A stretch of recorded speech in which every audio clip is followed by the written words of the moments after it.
제 인생이 길다면 길고 짧다면 짧은 시간인데 많은 일이 있었거든요. 사정을 알고 있는 제 친구들은 다사다난하다며 혀를 내두르기도 합니다. 이제야 지난 일들이니까 다 털고 일어나기도 했으니까 이렇게 이야기를 할 수 있는 거지만 당시에 저는 정말 많이 힘들어 했었어요.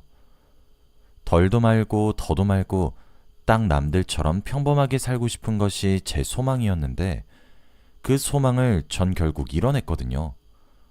지금처럼 살고 있는 것이 딱 좋아요. 평범하게 산다는 것이 이렇게 어려운 일인 줄은 몰랐는데 역시 중간이 가장 어려운 것 같아요. 그냥 제가 살아온 이야기를 누군가를 붙잡고 한번 쏟아내고 싶었어요. 그게 이렇게 사연으로 이어지게 되었네요. 글로 쓰는 것은 처음이라 많이 서툴어도 끝까지 들어주시길 바랍니다. 사실 저는 제 가정 환경부터 평범하지 않았습니다. 제 밑으로는 동생이 줄줄이 셋이나 달려있다 보니 항상 제가 동생들을 챙겨야 하는 입장이었어요. 제가 장남이었거든요. 그렇다고 해서 동생들이 착하고 바보 같냐고 물으면 그것 또한 아닙니다. 그리고 부모님들도 제겐 따뜻하고 자상하다기보다는 엄하셨고 지나치게 독선적이셨죠. 그래서 학창시절 내내 숨이 턱턱 막혔습니다. 그럼 집의 경제적인 부분은 여유로웠나? 그것도 아니었습니다. 가난이 가난을 낳았고 세 식구 먹고 살기도 바쁜 세상에 동생들까지 여섯 식구가 되어버리니 그나마 쥐꼬리같이 남아있던 한 줌의 여유조차 증발하고 말더군요. 엄마가 둘째를 임신했다고 얘기를 했을 때는 마냥 행복했었고 셋째를 임신했을 때는 거부감이 들기 시작했었고 막내를 임신했다는 얘기에 저는 이 집을 탈출하기로 마음을 먹었습니다. 그리고 그 마음을 먹었던 시기는 제가 15이 되던 해였어요. 저는 그 시절에 아주 뼈저리게 느끼게 되었죠. 꼭 성공해서 이렇게 지질이 궁상을 떨면서 살진 않겠다고요. 그 시절 저희 집은 동네에서 제일 가난했었지만 제게는 동네에서 가장 부잣집인 곳에 살고 있는 한 여자아이와 친한 친구였습니다. 국민학교 시절에 같은 반을 무려 5년 내내 했었거든요. 다른 기회였다면 그 아이와 저와 친해질 수 없었겠지만 아무래도 순수했던 어린 시절에는 서로의 형편을 재고 따지지 않으니 저와 그토록 친하게 지낼 수 있었던 거고 그렇게 세월이 점점 흘러가면서 둘도 없는 친한 사이가 된 거였죠. 그 여자아이는 제가 평생을 봐왔던 사람들 중에서 가장 반짝반짝 빛이 나던 사람이었습니다. 주위에는 항상 사람들이 넘쳐났고 아내의 성품조차 비단처럼 고왔어요. 그리고 그런 아이를 전 남몰래 좋아했었습니다. 하지만 감히 제가 고백할 생각은 들지 않더군요. 처지가 너무 극명하게 다른 것을 어렸을 때부터 어렴풋이 느끼고 있었거든요. 그 아이의 아버지는 항상 정장을 입고 다녔고 운전기사가 운전하는 자동차의 뒷좌석에 앉아서 출근하셨어요. 어머니도 항상 정장을 입고 다녔는데 손꼽히는 대학에서 학생들을 가르치는 교수셨죠. 저희 집 담벼락은 굳이 까치발을 들지 않아도 안에 누가 뭐하고 있는지 다 볼 수 있는 반면에 그 아이 집의 담벼락은 하늘 높은 줄 모르고 치솟아 있었죠. 정원도 있고 도우미 아주머니도 있고 오르지 못할 나무는 쳐다보지도 말라는 말이 있죠. 제게 그 아이가 딱 그런 느낌이었습니다. 저는 제 분수를 너무너무 잘 알고 있었거든요. 그리고 그 아이와 친한 친구란 사실에도 전 만족하고 있었고요.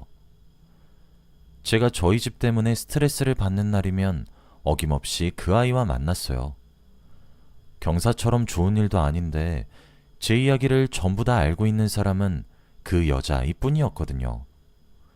그런데 어느 순간부터 전 그 아이를 만나면 두 가지의 마음이 공존하기 시작했어요. 제 이야기를 묵묵히 들어주며 진심 어린 위로를 건네는 아이를 향해 점점 커져가는 좋아하는 마음과 저와 처지가 달라 부유하고 화목한 가정에서 자라고 있는 여자아이를 향한 시기와 질투하는 마음이 말이에요.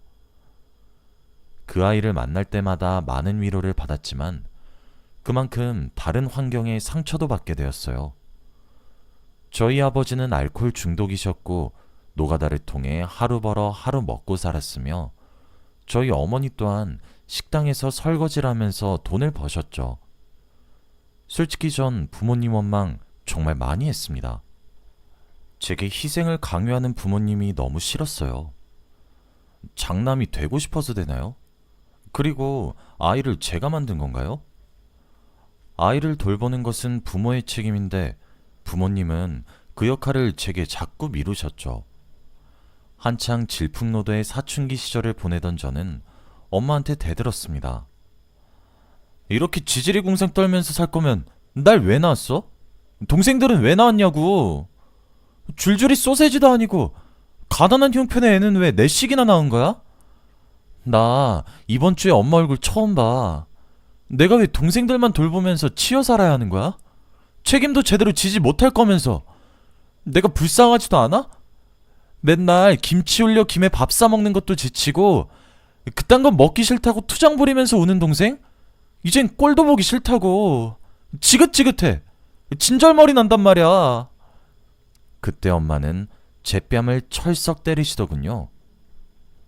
시끄러. 너만 지긋지긋한 줄 아니? 나도 지긋지긋해. 이게 어디서 배워먹은 버르장머리야? 싸가지 없이. 찬수야, 엄마도 힘들어. 너무 힘들고 지긋지긋해. 그런데 어쩌니? 이미 태어난 동생들을 어디 가져다 버리니? 어떻게든 먹여 살려야 될 것 아니야. 나도 너희를 위해서 새벽 내내 다리 퉁퉁 부어가며 온종일 서 있다가 설거지까지 하고 쥐꼬리만한 돈 받아서 집으로 돌아와.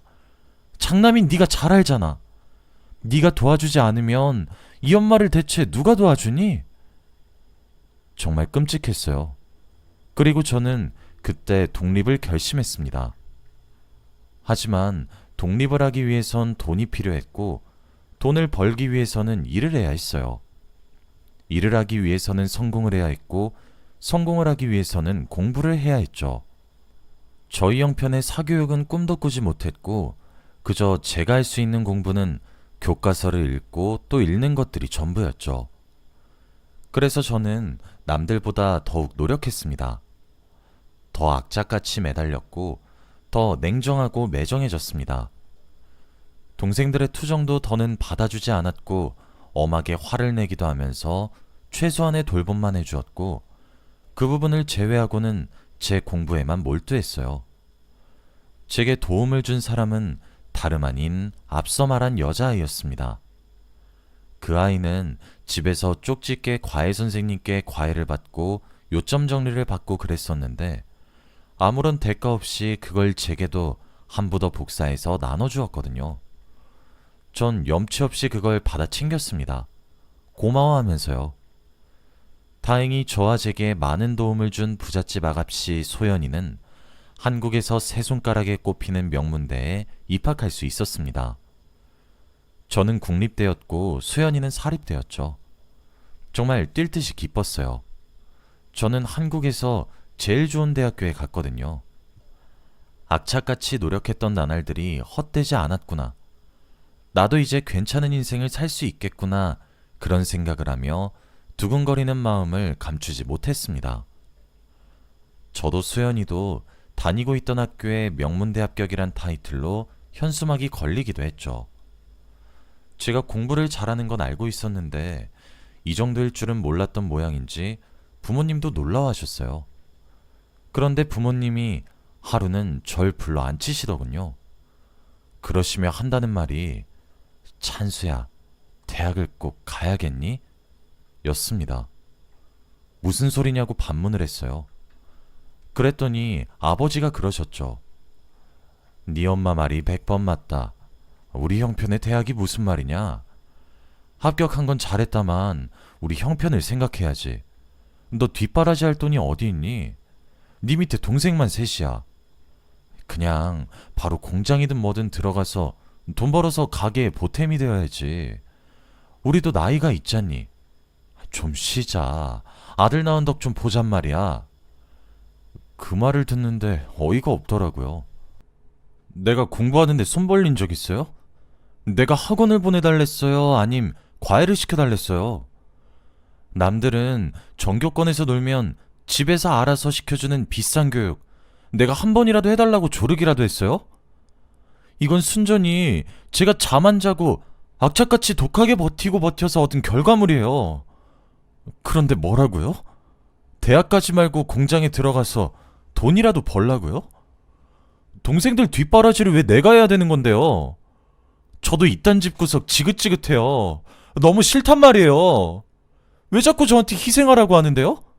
내가 동생 낳아달라 그랬어요? 이제껏 저한테 공부하기 좋은 환경을 주기를 했어요? 아니면 참고서 사라고 돈을 쥐어주기를 했어요?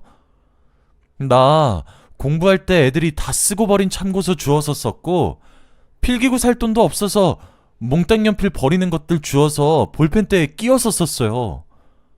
그런데 이제 저한테 돈 벌어서 애들 뒷바라지나 하라고요? 전 동생들 싫어요. 지들 앞가림 하나 못하는 애들 앞가림을 대체 제가 왜 해줘야 되냐고요? 씩씩거리며 대든 그날, 아버지께 정말 흠씬 두들겨 맞았습니다. 두 번 다시 이 집안에 저도 발 안 들이밀 거예요. 나도 이 순간 이후로 부모 없이 살아갈 테니까 그쪽들도 장남 죽었다 생각하세요. 라고 외치고 제 짐을 챙겨서 그 길로 집을 나왔습니다. 그런데 제가 갈 곳이 어디 있겠어요? 늘상 가던 놀이터에 앉아 있었는데 우연히 소연이와 만나게 되었어요. 그곳은 저희 두 사람만 아는 비밀 장소였고, 서로 우울한 일이 있으면 그쪽을 찾아갔었거든요. 수연이는 얼굴에 멍이 든 저를 보고 놀라며 무슨 일인지 다그쳤고, 전 자초지종을 말했습니다. 그때 수연이가 제 이야기를 듣고 가장 먼저 한 일이 있어요. 잠시만 기다려보라는 말에 잠자코 기다렸더니 그 사이 수연이는 집에 들어가 자신의 통장을 들고 나왔습니다. 그 안에는 500만 원이란 매우 큰 돈이 들어있었죠. 이거 너 주는 거 아니고 빌려주는 거야? 첫 학비는 이걸로 내고 하숙집에 들어가서 살아. 알았지? 나도 엄청 힘들게 모은 돈이니까 너 이 돈 꼭 다 갚아야 한다? 자존심 때문에 거절하고 싶었는데 저한테는 죽거나 까무러치거나 선택지가 그런 것들 뿐이라 눈 딱 감고 수연이의 동정인지 호의인지 모를 그 통장을 받았습니다. 고맙다고 훌쩍이면서 말이에요. 그렇게 저와 수연이의 대학 생활은 시작이 되었습니다. 저는 대학을 다님과 동시에 아르바이트를 시작했고, 수연이에게 다달이 20만 원 정도를 주었어요. 그렇게 2년이 지난 이후에 500만 원을 다 갚을 수 있게 되었고, 군대에 입대를 했죠. 시간은 빠르게 흘렀습니다. 그 사이 수연이가 제 면회도 와주기도 하고 편지도 보내주기도 하며 그렇게 지냈어요. 형편의 차이가 커서 수연이를 짝사랑하는 마음을 자각은 하고 있었는데, 제가 가장 초라한 모습일 때도 절 외면하지 않는 수연이가 저는 시간이 갈수록 좋아졌습니다. 하지만 수연이와 만남을 가지기엔 제 처지가 너무 초라해서 마음을 전할 수도 없었죠. 제가 성공을 해야 할 이유가 또 생겨버린 순간이었습니다. 저는 저녁 이후 바로 복학을 했고, 정말 죽기 살기로 무척이나 열심히 살았습니다. 지금 시간을 돌려서 그렇게 살아보라고 하면 못할 정도로 말이에요. 그렇게 저는 남들보다 조금 더 일찍 졸업을 할 수 있게 되었고, 곧바로 취직도 할 수 있게 되었어요. 그렇게 첫 월급을 받는 그날, 저는 소연이를 레스토랑에 데려가 아주 비싸서 손이 벌벌 떨리는 가격의 스테이크와 와인을 사주면서 제 마음을 고백했습니다. 수없이 되뇌었던 말인데도 한참을 버벅거렸죠. 소연이는 불타는 감자처럼 빨가진 제 모습에도 진지하게 제 고백에 귀를 기울여 주었고, 또 대답도 들려주었습니다. 결과는 승낙. 소연이는 자신도 제가 좋다고, 왜 이렇게 늦게 고백하냐고, 조금만 더 늦었으면 안 받아줬다고 귀엽게 툴툴 거리면서 제게 자신도 오래 좋아했다고 말을 해주더라고요. 그 말이 얼마나 뛸 듯이 저를 기쁘게 한지 소연이는 아직도 모를 겁니다. 그렇게 시작한 저희 두 사람의 연애는 정말 환상적이었습니다. 음식 취향부터 성격까지 정말 아기가 딱 맞는 퍼즐 조각처럼 한치의 오차도 없이 맞아떨어졌고 저희들도 천생연분이라 느껴질 정도더라고요.